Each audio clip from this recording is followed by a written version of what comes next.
everybody? Welcome back to another episode of Flipping Tables. I am one of the hosts, Javi. We have another host here, Fern. You know what it is. We're excited to come back to you guys, man. I want to start off before we tell y'all what we're going to talk about.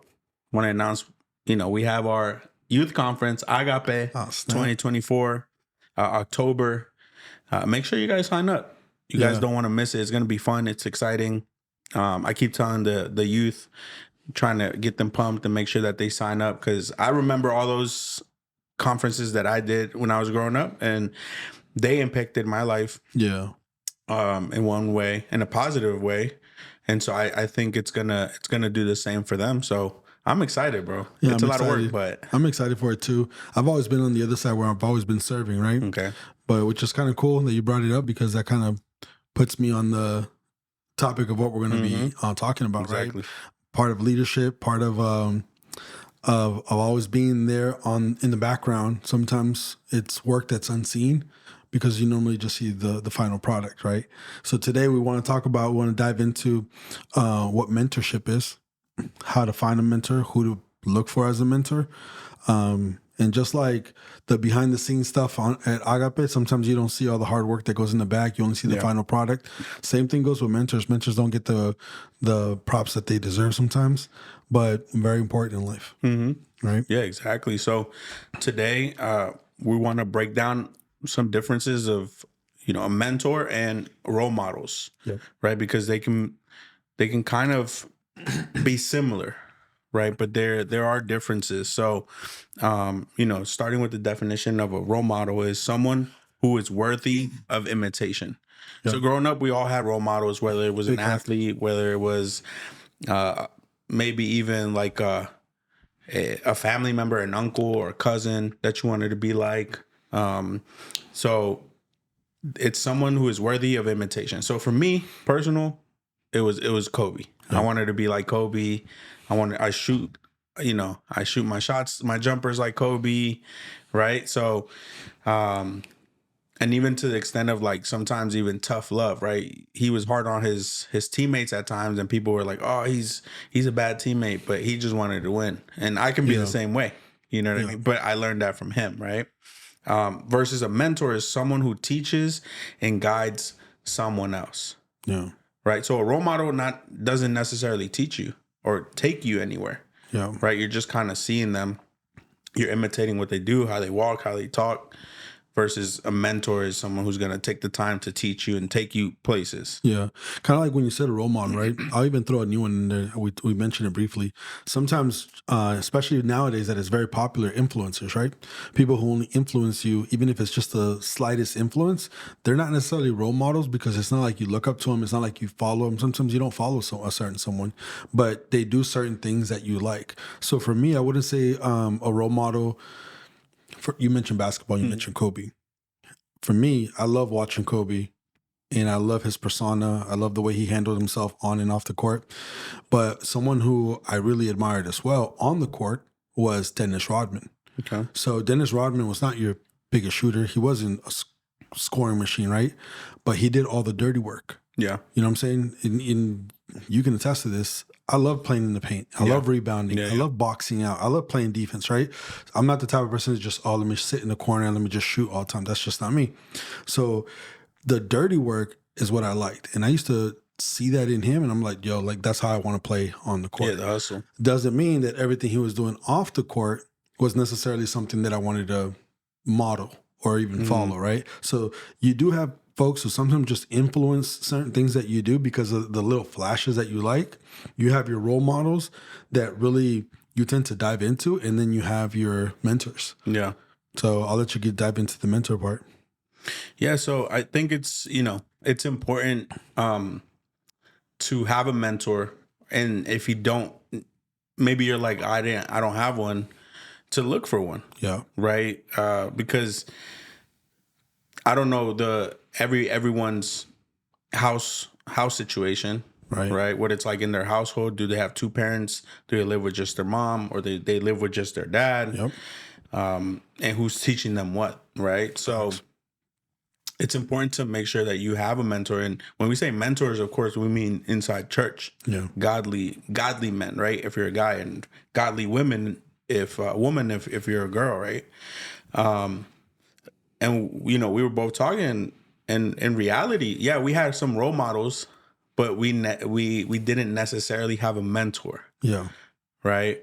To be like, hey, let me take you under my wing and let me show you what it's really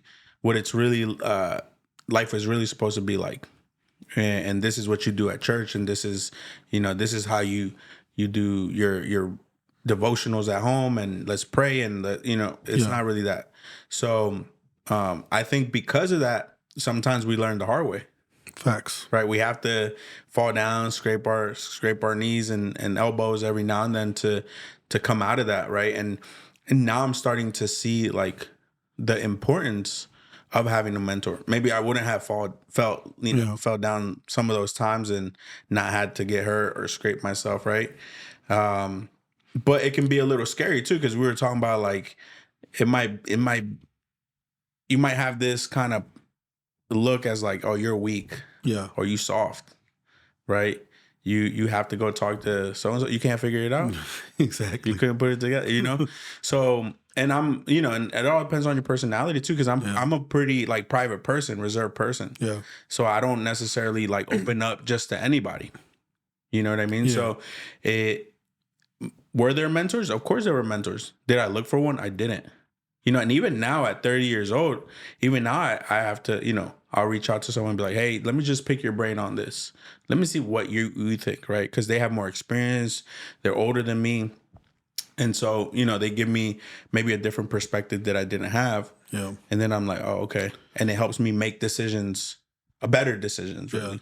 Yeah. And I feel you on what you're saying, because at the end of the day, it's like, I can kind of relate to the way that you are and what you just expressed. I mean, let's call it what it is. My vent sessions is this podcast. This is as much as I talk about what I'm thinking or what goes going through my head, or talking about myself. These are my vent sessions. These are my therapy sessions. I'm just putting it out there, right? But the reality is that there's a lot of men out there. Sometimes it's based on culture. Sometimes it's just based on resources. Sometimes it's based on the fact that they just don't have anybody, Right. I know growing up, I didn't have much of my father in my life much, right?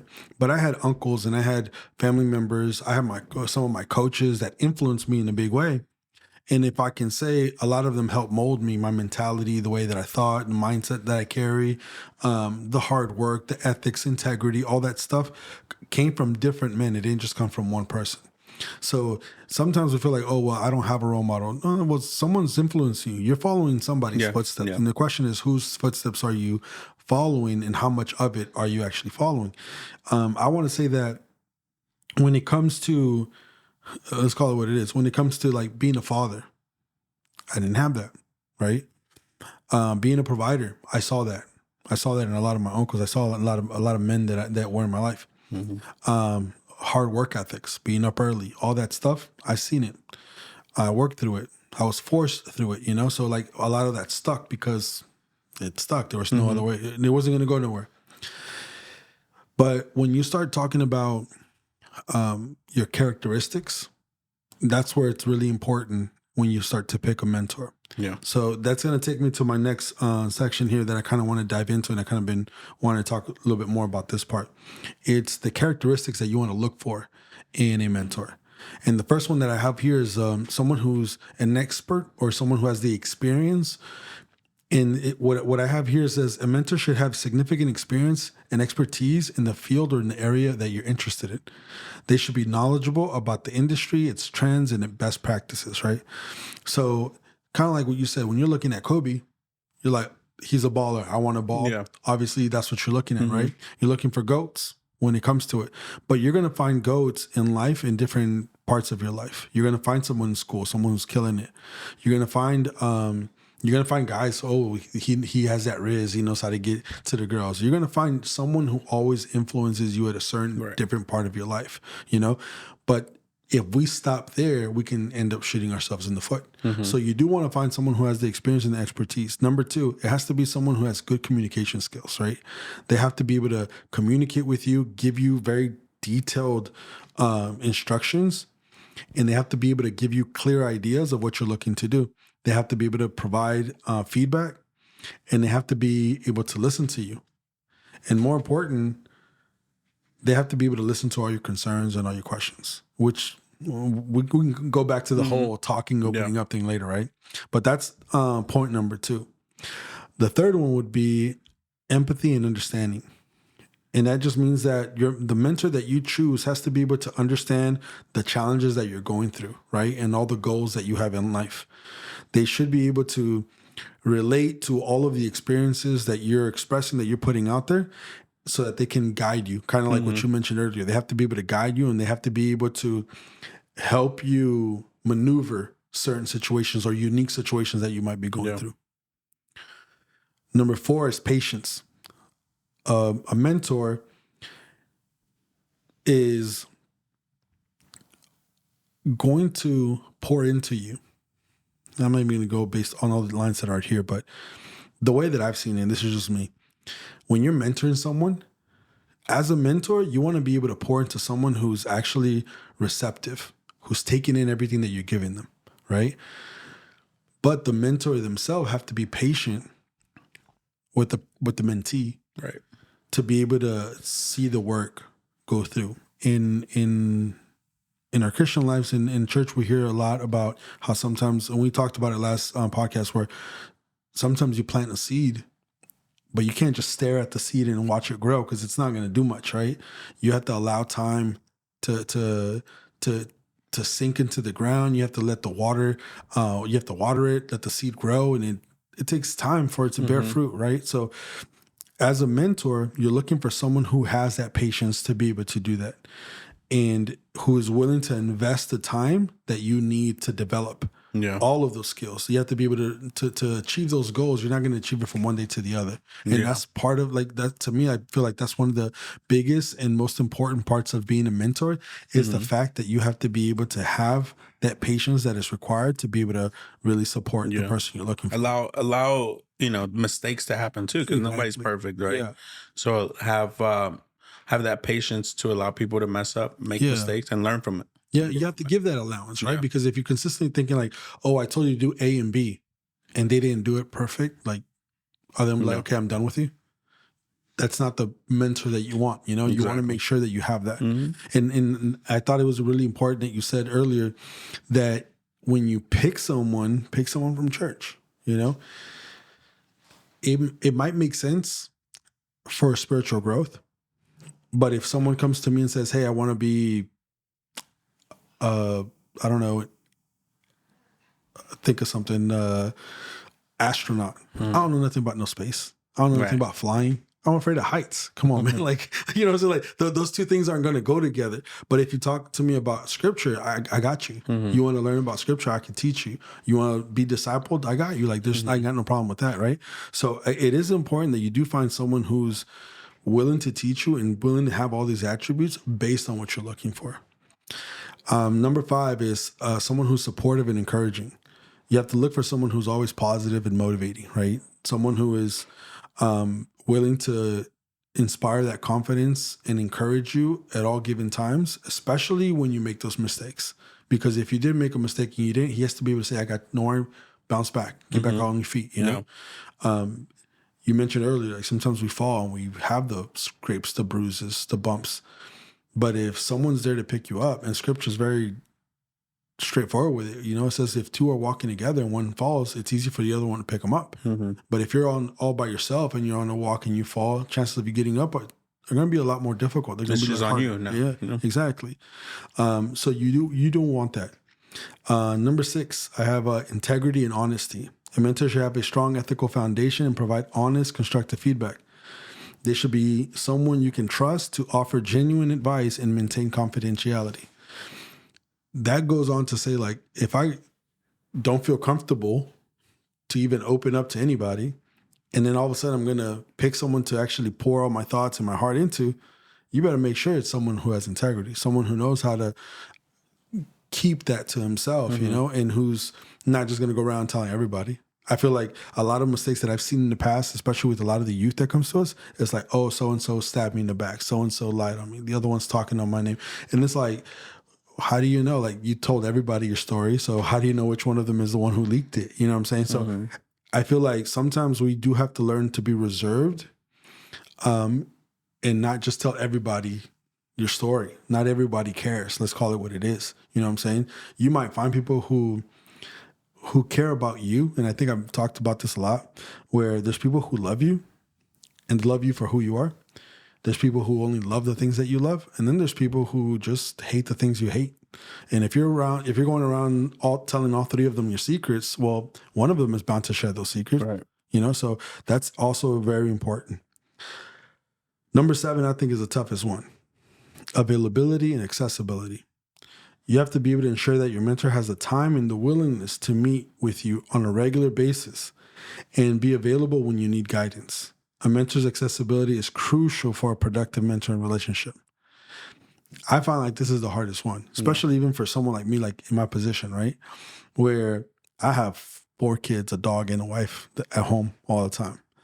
On top of that, like, we're a one income household, right? So the fact that I have to be the provider, and then I still have to try and run a whole ministry, and then I still have to make time for all my kids, I find it hard to make a whole lot of time for everybody else that needs it. But it doesn't take away the fact that it's not a calling that I got to fulfill, you know? So when you're picking your mentor, you also have to consider, what is his availability? What is his accessibility? Can I get that time that I need from him? Will he be able to do it? And that kind of falls back to the earlier point that I made, number 2, right? Where I said you have to have those good communication skills. As a mentor, if you're going to be on that side, you have to be able to communicate, okay, this is the time that I have, and this is the time that I can pour into you. Yeah. Does that work for you? Yeah. So you give them the opportunity to make a good decision on whether or not you're the right person for them. I want to try to go through this a little bit faster so I don't take up all the podcasts. Alignment of values and goals. A lot of people are going to argue that this should be at the very top, right? Where you want to make sure that your mentor values and goals align with yours. In other words, our Christian values, they have to be in line, right? You don't want to, at least for me, I wouldn't want to have my mentor someone who's been divorced 3 times, currently is not married, and has 2-3 side chicks. You know what I'm saying? Like, that's not someone that I would want to mentor me when I've been with my wife for 20 plus years and I plan to be with her and only her for the rest of my life. You know what I'm saying? There's going to be certain things and certain values that you have to prioritize. And when it comes to our Christian walk, the ethics are going to have to line up. Right. You know, the characteristics, the Christ-like characteristics have to align. Those have to be there. And then number 9, and this one might fall through the cracks, is a network and connections. A well mentor can provide valuable networking opportunities and introduce you to people who can further your career or personal growth. This one for me, I find like gets a little tough, right? Because sometimes you get so much from one person, but you hit a ceiling. And unless you or the person change, there's not much more growth, you know? Yeah. So to be able to hand that off to someone else and say, okay, someone else has to take it from here, sometimes that gets pretty tough. In ministry, you're going to see that sometimes when you're called to do something different, but you did so much work in one place, you're like, ooh, how do I let go of that? You know, like, I really want to be there. Yeah. So I find that for the mentor themselves, they have to be able to look, all right, what does this person offer me? But outside of him, what else does he bring to me? Yeah. Because opportunities are important in life, and we have to call it what it is, you know? And to be able to have someone who's well connected can make a difference in someone's life. Yeah, I agree. I think obviously those are a lot of good points. And one thing I was just thinking about right now is that regardless of where you're at in life, you know, what position or what place you're in, there's always going to be someone, you know, kind of, I don't want to say above you, but there's someone else that can help you. You know what I mean? So just because you're the youth pastor doesn't mean, oh, okay, I stop getting mentorship. No, there's still an elder or the pastor himself, right, that can help you. And just because you're the pastor doesn't necessarily mean, okay, nah, I'm the pastor, so yeah, he probably mentors a lot of people, right? But he also has someone that he can talk to and reach out that that he can go for guidance, right? Whether that be the apostle or whoever, right? Yeah. Or other pastors that have been in it longer, or his own father, right? And so there's, that's the importance, because a lot of times, again, we didn't have that example, Yeah. per se, right? Yeah, we had good role models, but at this point in life, we find ourselves being role models as well, whether we wanted to or not, right? Like literally, my mom and I were just talking about that, and she's like, "You have eyes on you, whether you want to or not." Yeah. So whatever decision you make, there's going to be people watching your move, and regardless if it's like, I don't even talk to this kid, Yeah. you know what I mean? Or like I said hi to them once. What kind of influence am I going to have on them? But maybe they're like, oh, I wanted to be a drummer or whatever. Yeah. So she's like, you have eyes on you. So you gotta, you gotta be careful with the moves you make, what you say, the comments you make. So, but also I feel like it's funny because every now and then I think about it and I'm like, I started playing the drums at so young that, I mean, I even mentored, two of the guys that play now. Yeah. Right. And without even like necessarily me being say, okay, I'm going to teach, like, I want to be a teacher. I'm going to mentor you, but it was more like, I need to leave somebody, the train of thought was like, I need to make sure that once I'm done, I'm not going to be 35, 40 years old playing the drums. Right. And cause I know there's something more, Yeah. but like who else can come in. So, and I taught them the way I learned, but I was patient because one of them was a little bit more advanced than the other. And so it's like, no, bro, do it like this. Or this is kind of how I would see it. And, it's it took maybe like a year or two, with them practicing once a week or an hour or two, once a week. But I'm like, I didn't really nobody told me, hey, you're going to be a teacher. Yeah. It's just kind of like a gift that was, and I had to, I haven't refined it yet, right? But it's like I have taught a bunch of people, some persevered and some were like, maybe this is not for me. Yeah. Right. But it's, again, sometimes it's something that you didn't even ask for or you didn't look for. But because of where you're at in your relationship, in your walk with God or your relationship with God, sometimes God's like, hey, here's, here's, I'm sending you one and you gotta, you know what I mean? Like I remember a couple months back, like getting a call and someone was like, hey, I'm going through this and this and this. I'm like, when did I become that person? When did I become that guy? You know? But I had the same thing. Like one of the points you made is like, they have to be patient. They have to be honest. Yeah. And they have to be able to hear you without judging you and keep that confidential. Yeah.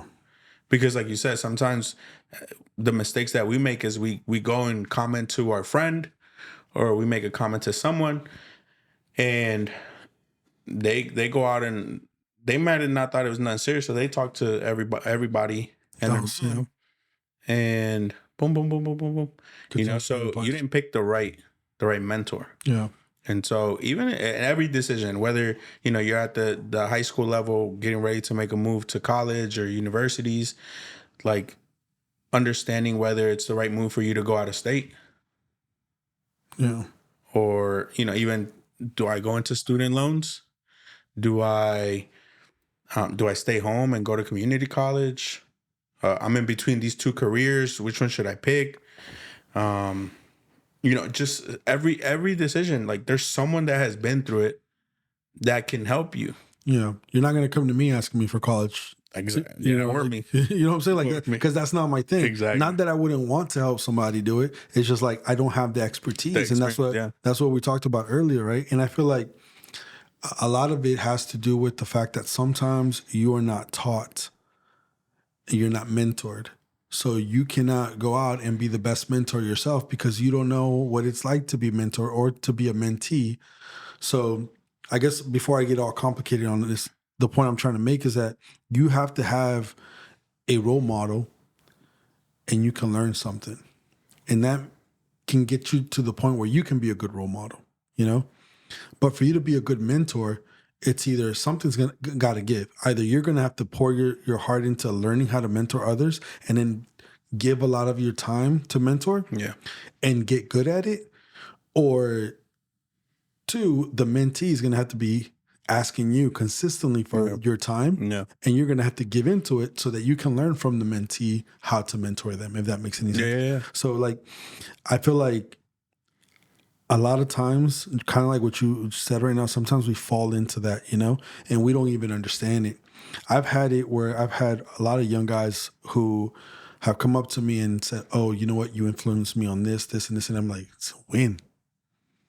And then I have to like sit there and think back. I'm like, "Oh yeah, we spent a lot of time these 6 months, but that was like 4 years ago." Like, but those 6 months that you spent that quality time with them and that you devoted to them, they soaked it all in. So when someone is receptive, right, it doesn't matter the amount that you give them if they're going to take 100% of what you give them. You know what I'm saying? Like, it also has to fall, a little bit of it has to fall into the person who wants to be mentored. And what I mean by that is, just like you're going to have standards for who you're choosing to mentor you, you also have to be mindful that once someone commits to you and says, "Okay, I'm down to like help you out and everything," the one thing that we sometimes miss is the loyalty part, right? Because if I give you instructions to do one thing and I'm giving you my time, and then you go around asking 10 other people what their opinions are, and then you do nothing of what I told you, but they're all just giving you 5 minutes a week, and I'm the one pouring 2-3 hours into you, I'm gonna be pretty upset come the week and you did nothing of what I told you because everyone else gave you their opinions. Yeah. Like, I put it this way, like the disciples, when Jesus was here with them on earth, they lived with him, stayed with him, followed him. They did exactly what he said, when he said, and how he said it, right? They didn't give in to their own will, and they didn't give in to their own desires of wanting, "Oh, you know what? I'm a fisherman. I feel like fishing." Like, no, we're walking. We're walking for days. But I want to be in the boat, but we don't travel by boat. We're walking. You know what I'm saying? Like, they had to do what Jesus told them to do. And sometimes that's what it takes. You have to be willing to walk the way that your mentor's walking. And you have to hope that you did the right choice by picking them. And I feel like sometimes that gets lost a lot. Sometimes we ourselves are not sure of who we're looking for. So therefore, we just start randomly picking random guys. And we're only hurting ourselves when we do that. Yeah, I think it's what you just said is key, right? Like, I even see it in my job, in my line of work, in real estate, right? When, for example, me, that I've been in real estate and this is what I do, right? Day in and day out. And I tell a buyer or a seller, "Hey, this is the way it goes." They don't believe me. And now they're going to ask their cousin who bought a house 3 years ago, Yeah. who barely remembers. Yeah. And they're like, "Nah, I think it was like this." And now they come back and now they're causing more problems, right? Because they're like, "So-and-so told me it was this way." And my aunt, who lives across the nation, told me it was like this. I'm like, come on now, you're comparing apples to oranges, right? Yeah. Because who knows what it's like over there in that state, what laws they have, what the process is. Like, you don't live there, you live here. And I do this, right? So, or just because you bought a house in the 1980s, you think you still know the process. No. Yeah. You know what I mean? So it's important to pick the right people, that they can give you the right guidance, right? Because I think you were saying, in that line, it's like, let's say if I picked a mentor that was going to help me be financial, build generational wealth, but their morals and everything else their values doesn't align, and they're out here, workaholics, they're cheating on their spouse, and they're drinking, and if I'm like, "Oh, that's what you have to do in order to get this," but that's not the reality, right? Yeah, So facts. you have to really, it's okay to want to be wealthy. It's okay to want to be fit. It's okay to want to, you want to aspire to reach new heights, right? But there's also godly men that are in those spheres that can help you, right? And it can help you mature. So it's important to, and like I said, these are lessons that I had to learn, I'm still learning. I had to learn at an older age instead of being, 12, 13, 14. And who knows where I could be at if I would have, just said, "Hey, I need a mentor. Hey, this is kind of what I'm going through. Yeah. What do you have to say?" And I think part of that is because you have a certain fear that you're going to be judged. But if you pick the right person who has empathy, who shows you loyalty, who is patient with you, Yeah. and overall, instructs you or guides you with what the word says, like that's what you really I feel like that's what you really should aim for. Yeah. You know what I mean? Because someone else is going to tell you their opinion, and someone else is going to criticize you, and you're like, man, you're so dumb. Like you were talking about your uncle, right? Yeah. Like he taught you several good things, but he also showed you other things that you shouldn't be doing. Yeah. So And that's how I feel about it. Like sometimes a role model, sometimes we just see things, and I've said this a lot, probably too much on this podcast, but sometimes we have the tendency to just fall in love with the idea, but not the process. We fall in love with the goals and the mind, the idea of fulfilling one of our dreams sometimes excites us so much that we only focus on the finish line, but we're not focusing on the race. You know what I'm saying? Like, I think it's important for us to, let's use this example. When you're in a race, you have a coach, and the coach is coaching you up. But if the coach tells you right off the bat, like Scripture gives an example, right? It says, take everything off, get ready. The race is already set before you. All you got to do is run the race with endurance. And if I'm giving you instructions on how to run this race, and I'm telling you, you're going to win it if you do it this way, you have to stay focused. You got to make sure that you don't take off running, sprinting off the top of the line. Just, you're not going to make it to the end. So if I'm giving you specific instructions on how to run your race as your coach, and then you go in there and you just botch it because you decide to do your own thing, you're going to get tired. You're going to get exhausted. You're going to trip up. You're going to fall. You're going to get hurt. You're going to pull a muscle. You're going to do something that's not part of the plan, and you're going to ruin the plan because you're not following the instructions.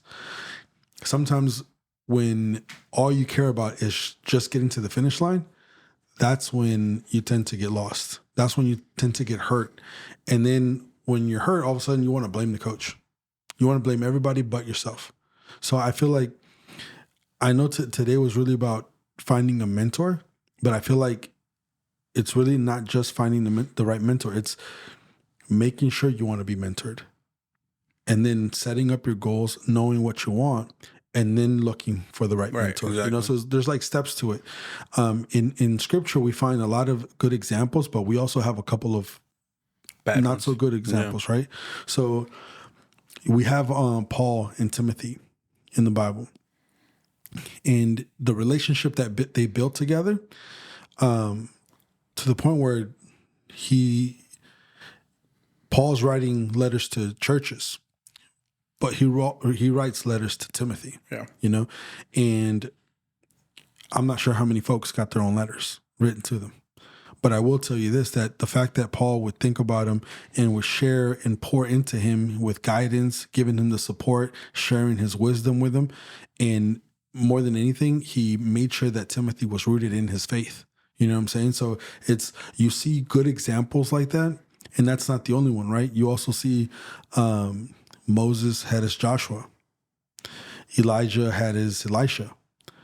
And then not to mention Jesus had his 12 disciples, right? But you see all these examples of it, but rarely do we emphasize the examples of an Eli with a Samuel, right? Where Eli did such a poor job at in the later days. In the beginning, obviously, he helped Samuel listen to God's voice, right? And he instructs him and tells him, hey, gives him detailed instructions. The next time you hear that your name being called, answer this way, right? So he gave him instructions. He was a good mentor in the beginning, but towards the end, it gets to the point where he doesn't even give his own children proper instruction. He doesn't even interrupt his children's sins to the point where they end up dead. Yeah. Then he dies.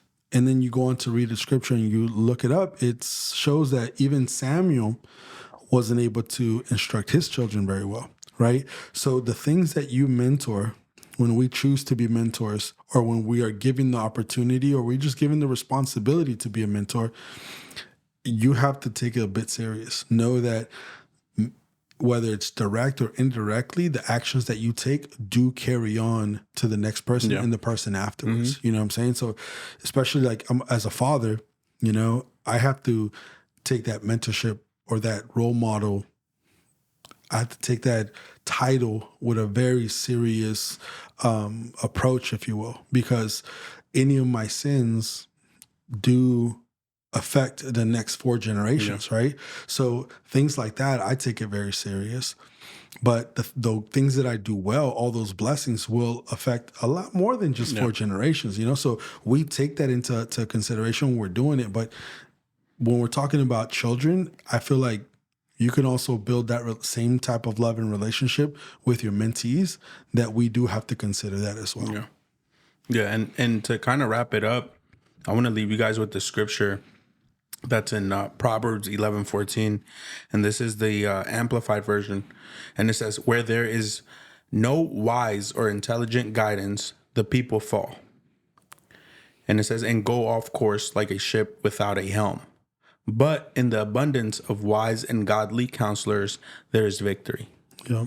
So that's the importance of, you know, seeking counsel or having mentors that can help you overcome certain, you know, obstacles in life or situations in life and help guide you, right? And teach you so that, like you said, that lesson or that blessing can keep on carrying on through your lifetime and your children's lifetime and their life, you know.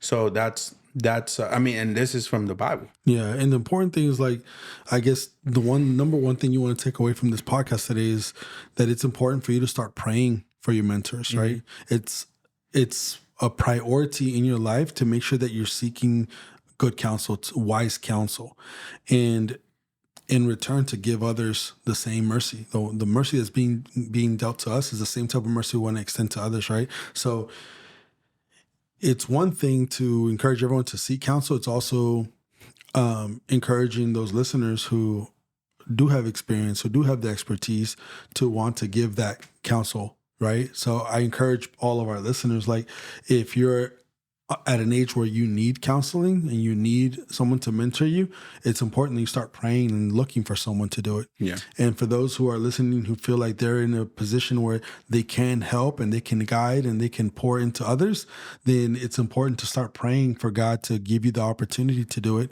and to prepare you and equip you with what you need in order to do it and to do it well. Exactly. Right. So that's what I would encourage all of our listeners today, to kind of take a look into that side and to just really start considering what it is. Am I a good mentor? Am I a bad mentor? Am I a good role model? Am I a bad role model? Because we know that there's good and bad. There's good and evil, right? Yeah. And you're either on one side or the other.